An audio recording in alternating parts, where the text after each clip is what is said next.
সড়কে উল্টো পথে প্রাইভেট কারের গতিরোধ করায় ভিআইপি পরিচয়ে দুই শিক্ষার্থীকে মারধর করার অভিযোগ উঠেছে। এর প্রতিবাদে বাইপাইল আব্দুল্লাহপুর সড়ক অবরোধ করে বিভিন্ন প্রতিষ্ঠানের শিক্ষার্থীরা মঙ্গলবার রাতে আব্দুল্লাহপুর বাইপাইল বাস স্ট্যান্ড এলাকায় এই ঘটনা ঘটে।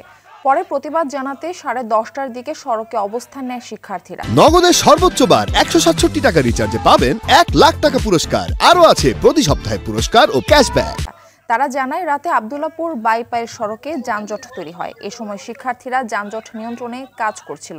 এ সময় একটি প্রাইভেট কার উল্টো পথে এসে নিজেদের ভিআইপি দাবি করে সড়ক ছেড়ে দিতে বলে। তবে শিক্ষার্থীরা সঠিক পথে যেতে বললে তাদের উপর চড়াও হয়। এক পর্যায়ে মারধর করতে থাকে। এতে দুজনের মাথায় ও হাতে আঘাত লাগে। তাদের স্থানীয় একটি হাসপাতালে চিকিৎসা দেওয়া হয়।